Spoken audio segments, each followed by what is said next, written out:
Dewan Perwakilan Rakyat Kabupaten atau DPRK Aceh Barat memanggil sebuah perusahaan pertambangan batu bara di Aceh Barat yang baru beroperasi. Pemanggilan tersebut dilakukan terkait berbagai persoalan, diantaranya penyerbotan tanah warga dan penggunaan fasilitas umum.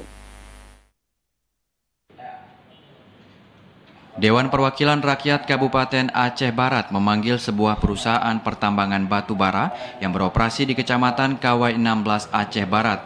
Selain perusahaan, DPRK juga memanggil dinas terkait, aparat desa di lokasi itu, dan warga dalam rapat dengar pendapat. Warga menuding perusahaan itu selama ini telah menyerobot tanah mereka tanpa proses ganti rugi, sehingga diminta agar operasional perusahaan itu ditutup sebelum melakukan ganti rugi tanah milik warga. Dedi Mahyudi, Kecik Pasi Megat, Kecamatan Kawai 16 mengatakan tanah miliknya dan beberapa masyarakat lain kini telah diserobot perusahaan itu tanpa ada komunikasi dengan pemiliknya, sehingga ia merasa dirugikan atas kehadiran perusahaan tambang batu bara yang baru beroperasi itu. Itu termasuk tanah saya pribadi, diserobot oleh PT BBM tanpa seizin saya, dan warga saya yang ada lokasi di Bapa Melabuh itu bernama Rustam Baka, serobot lahan tanpa izin juga.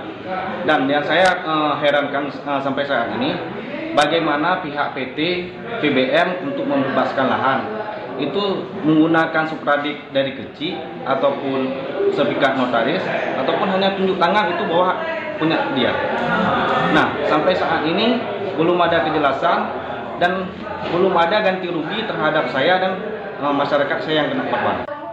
Rapat dengar pendapat terpaksa ditunda DPRK karena penanggung jawab pihak perusahaan tidak hadir dalam pertemuan itu.